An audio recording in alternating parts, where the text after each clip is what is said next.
I mean, running a business like that would even be a campaign, right? Like maybe that's Yeah. your party. It's you're just a bunch of people who go in and deal like, oh, they killed the Tarrasque. Cool. The big heroes killed the thing. Our adventuring party is going inside and fighting off like the parasites and stuff that live in its Oh flesh, so man, that we that's can good. like strip it all down and sell off all the parts to like make our pay for the month or whatever. That's awesome.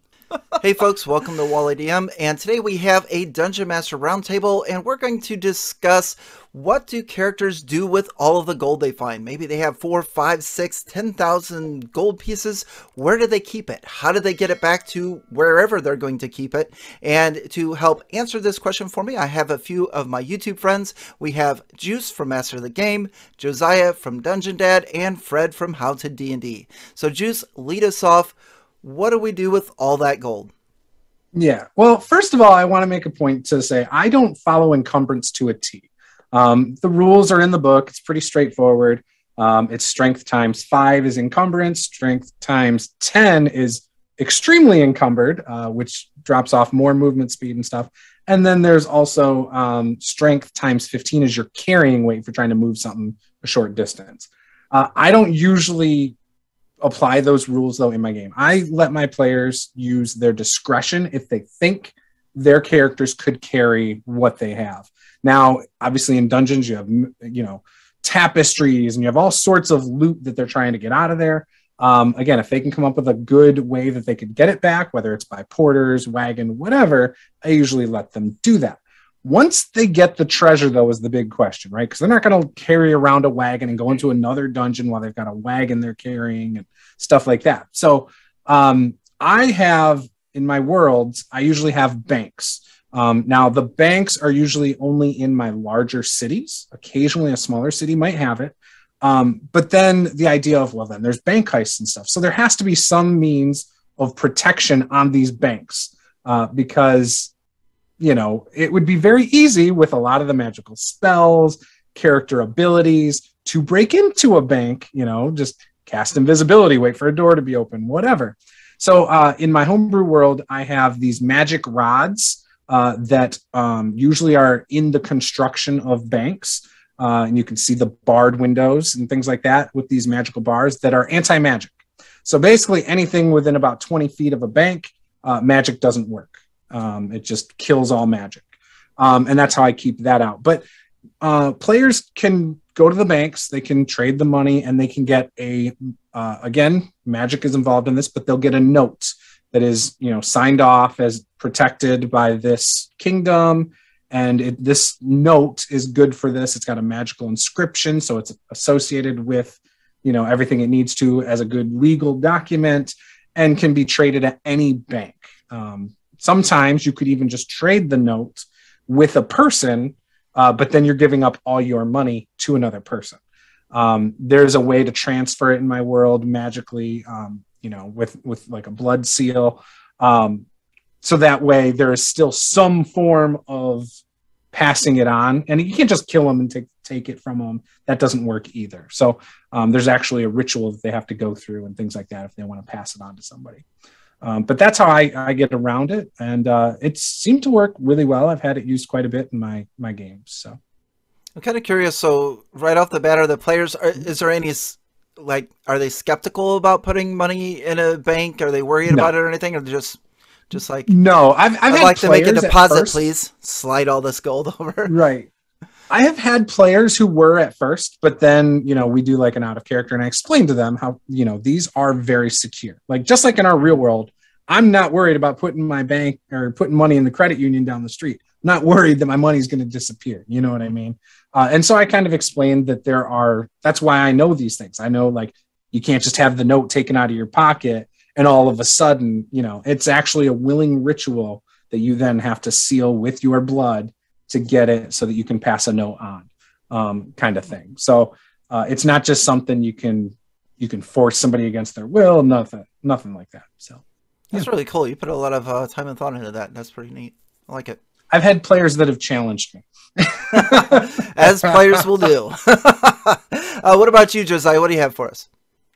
Yeah. So encumbrance is a joke. It's bad. It's the dumbest rule. Basically, just to touch on that, my thoughts on encumbrance are basically like, is it reasonable that they can transport this in some way? Sure. If it's not, then like, okay, well, let's figure out a problem. Like, I think the only time I can ever recall enforcing encumbrance rules were when my players found like an 80-pound emerald statue in a dungeon somewhere that was super just like a detail, and they're like, wait, emerald's worth a lot of money, isn't it? Yep. And then we spent the entire session figuring out like if they were able to get this back to town and cut it up, like how many emeralds would they get from that, how much gold is that worth, etc.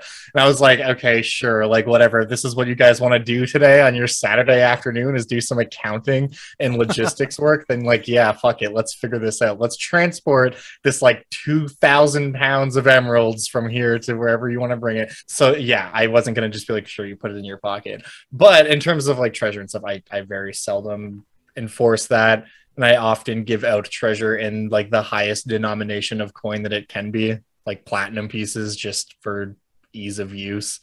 But that's all kind of beside the point.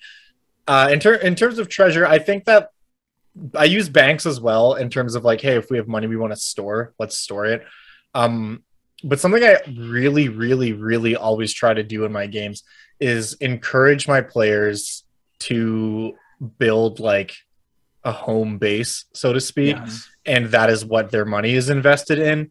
And I will either get them to like, if say they come from a small town, like, hey, we're going to put that money into the town. So then like next time they go back out and come back, there are now new services here, you know, like the blacksmith is now able to make them better armor than they had access to before because they were able to use those funds to upgrade their equipment and stuff. And that kind of thing. Now that doesn't always work because in some games, like by the nature of the game, your players are on an adventure. Like that's the campaign, is you start at point A and you're going through all this and getting to point B, C, D, whatever. But in any type of situation where the players are going to and from a town or city, I like to encourage that.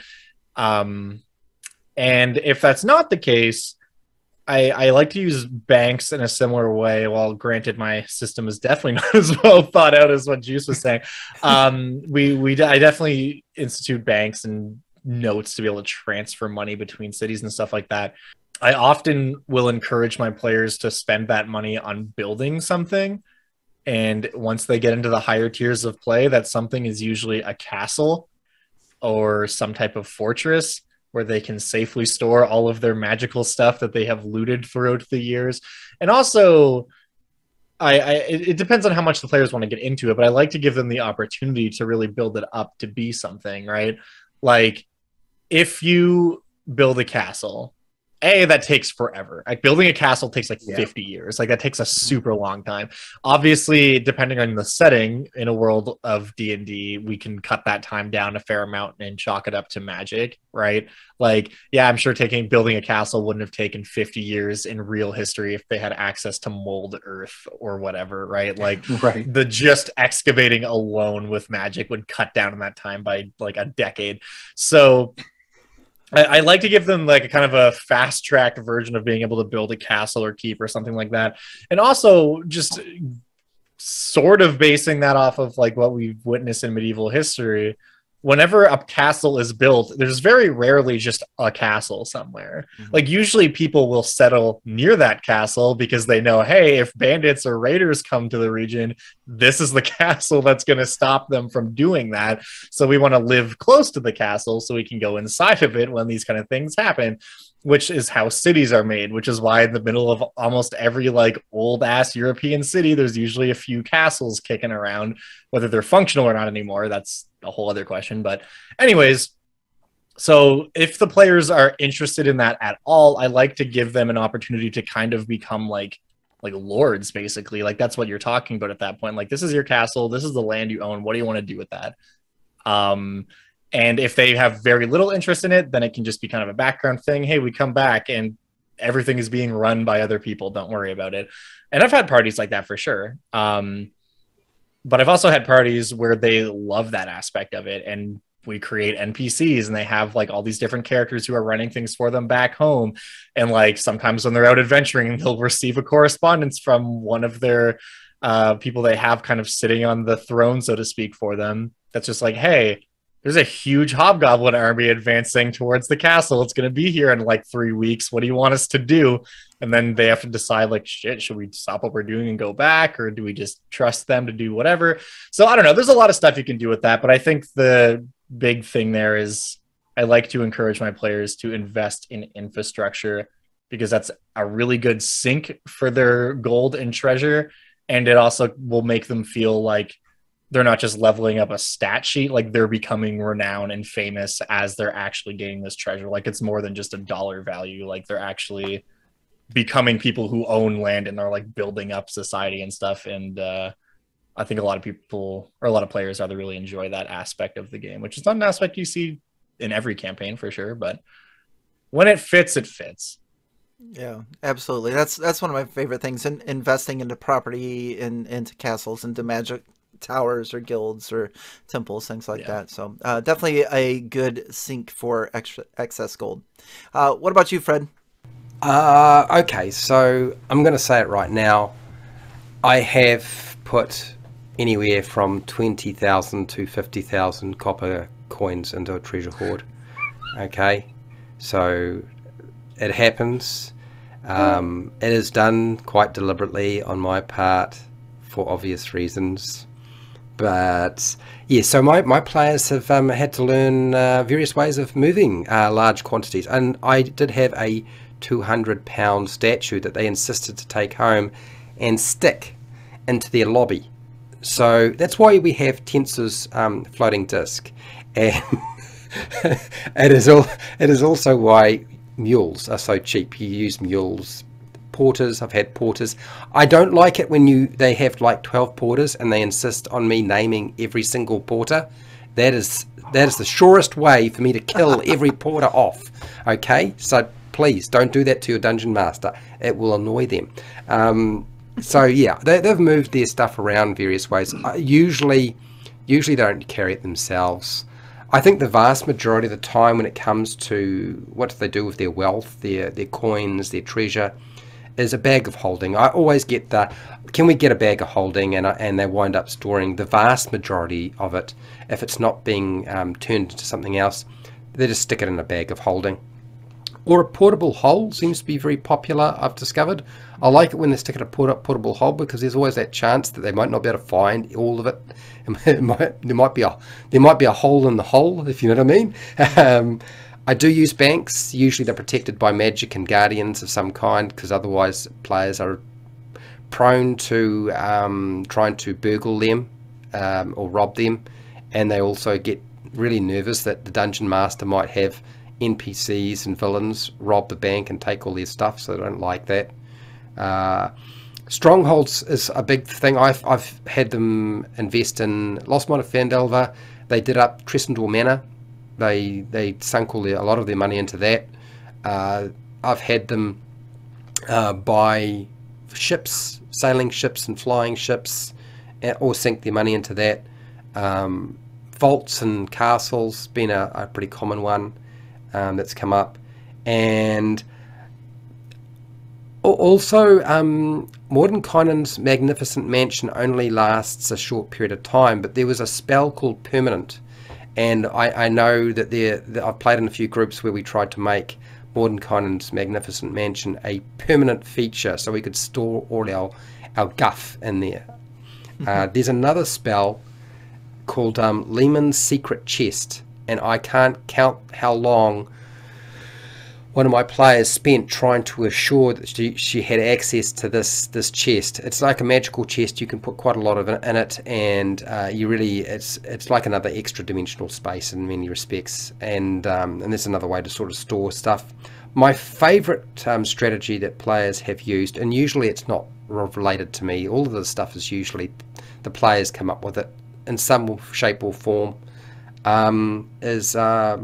hired a dragon in his lair to look after their goods and wealth for a set fee, and there was like a security fee for doing that, and they would just dump all their stuff at the dragon's lair, which is quite novel, quite clever.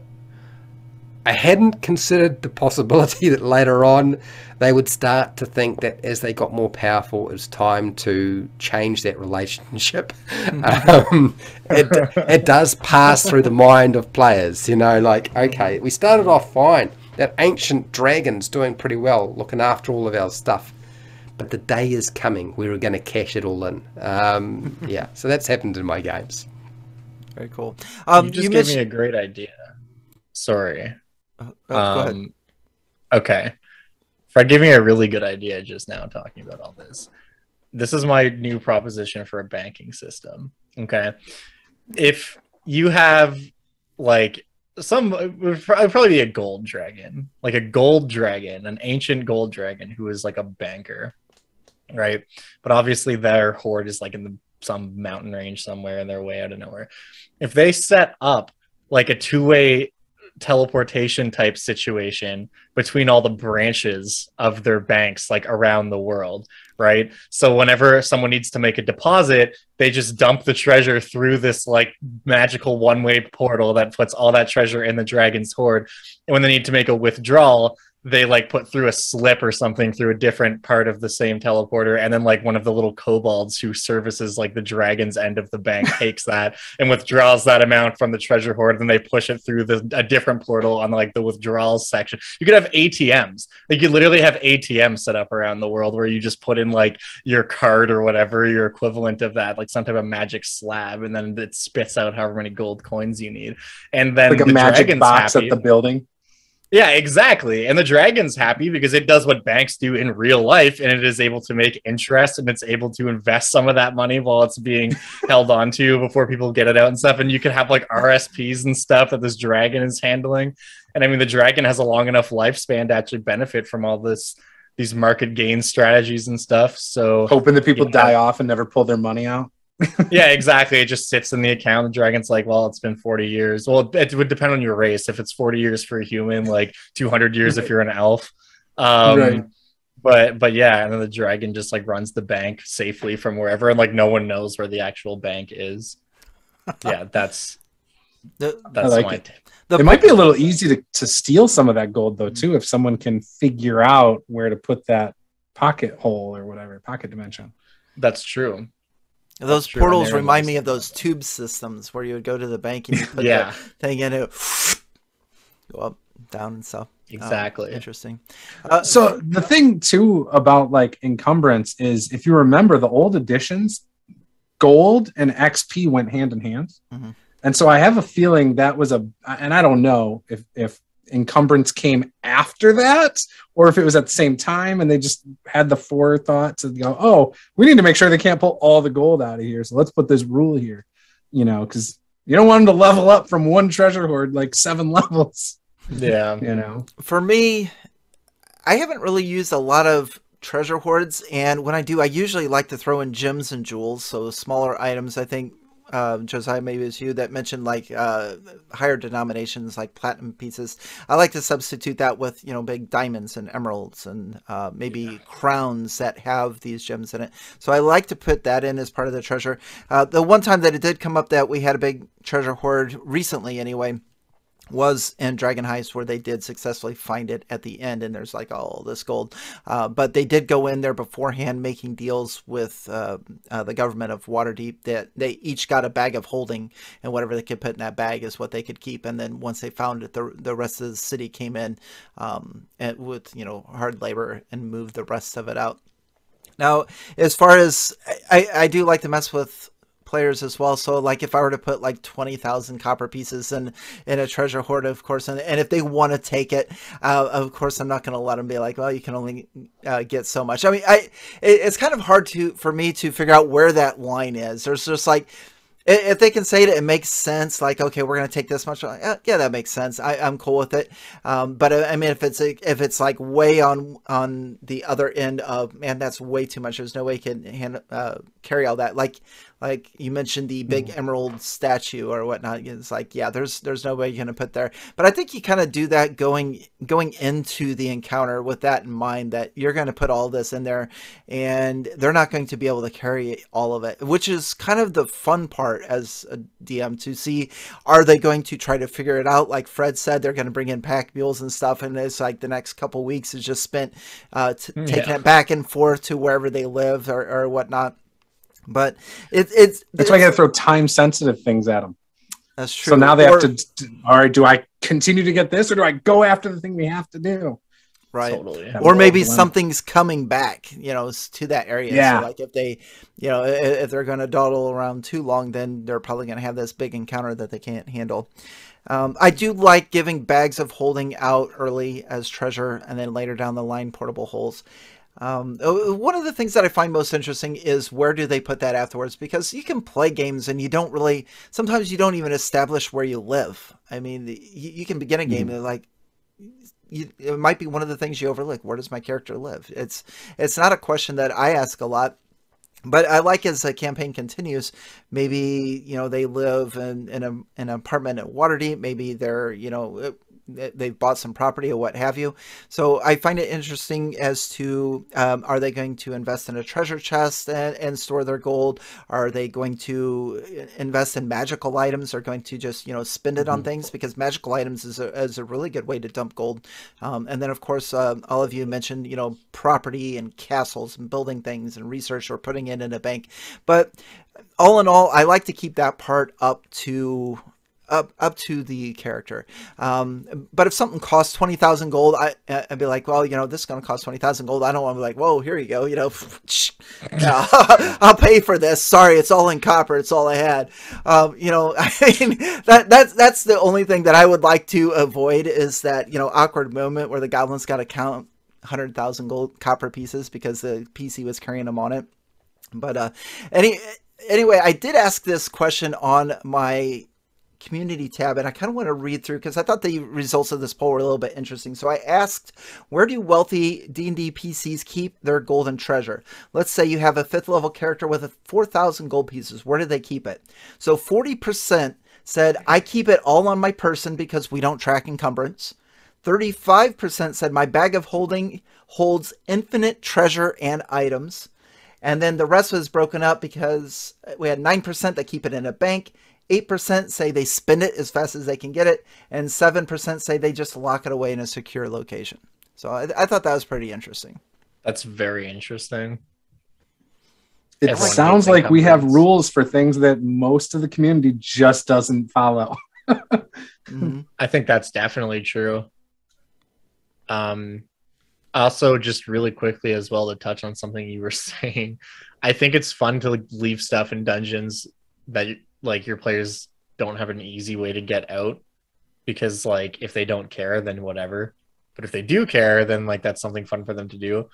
One time we had a dungeon that was on top of this big plateau, and I gave the players a bunch of copper pieces towards it. This isn't 3.5. But I give the players 200,000 copper pieces or something because we rolled randomly for the Horde. So they took, there was a bunch of other stuff too. They took all the stuff that they could take. At the end, they had 50 gold pieces and all this copper that they couldn't carry. So they just used a combination of heat, metal, and fire magic to melt it all together into a giant ball and then just tip it over the side. They're like, whatever, the raw materials will still be worth, because that was what they said. They said, if we melt down the coinage, how much is it worth just in raw materials? And I was like, I will say 75% of the value. And they're like, good enough. And they just melted it down and rolled it down the cliff. That's awesome. I don't know. Stuff like that is great. So you just made me think it would be kind of cool if, say, your party killed a dragon, or maybe they came across a dragon that was already dead. All right. And the party's like, oh, we can't carry all this treasure. There's so much. And so they take what they can. And then when they get to the city, maybe they've done other things. And then they finally get back to the city. They find out another adventuring party came in with the head of that dragon and all that treasure on multiple wagons. And they're claiming credit for killing the dragon and taking the treasure. That would be so great. And they never killed the dragon, but they're trying to take credit to become famous and, all this stuff. That might be really a nice, fun little hook. I like we that. We did an really Eberron campaign one time where the dungeon master included this guild that was basically like when people would go and fight huge monsters that had valuable carapaces and parts, they would come in and like strip it down for you for a nominal fee. So basically, like we'd kill a dragon and then use like a sending stone to contact them. They'd be like, cool, the boys will be there in an hour. And then they would all like teleport in via like a teleportation circle. And it would just be like 50 halflings that would start stripping down this dragon carcass and like organizing, like, here's all the meat, here's all the bones, here's all the scales, whatever. And then they'd be like, cool, we're taking our like 20% cut and we'll sell the rest of it and get you back what you made off that in a month or whatever. Like, I love it. It was like monster funny. Butchers. Yeah, exactly. It never amazes. It never ceases to amaze me how creative players are when it comes to getting things of value back to where they need it to go. Totally. I mean, running a business like that would even be a campaign, right? Like maybe that's your party. It's you're just a bunch of people who go in and deal like, oh, they killed the Tarrasque. Cool.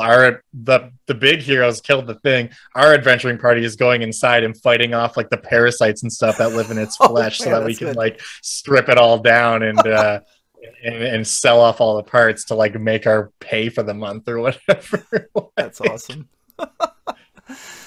So those are some of our ideas on what characters could do to gather all that treasure, whether they keep it all in their person or what they spend it on or how they get it back to wherever it is that it needs to go. Be sure to leave a comment below and let us know what you would do in all of those situations. And I want to thank my YouTube friends for joining me. Please let them know where they can find you and about your channel. Juice? Yeah, you can find all of my links at masterthegamerpg.com/link-tree. I do content about tabletop RPGs, various game systems, and tips videos. Josiah? Yeah, you can find me under the name Dungeon Dad pretty much anywhere, primarily on YouTube, where you'll find all kinds of fun D&D content, specifically stuff geared towards old school monsters that I have converted into 5th edition. And Fred? Hi, you'll find me on the How to D&D YouTube channel, and I am on Facebook, Twitter, and Discord if you want to actually talk to me with your voice. But you will also, as it happens, I talk a lot about Dungeons and Dragons and RPGs, but you'll also find that I'm like a virus over the YouTube internet. You will find my face on a lot of different YouTube channels now. Like, you know, you couldn't get away from me at this point. I think I have just about broken the facial recognition software that Google and YouTube are running everywhere. We have Fred on all the time because he is becoming the algorithm. He is the Matrix. You are the Matrix. And of course, links to all the channels are going to be in the description below. Thank you very much for watching, and on to the next.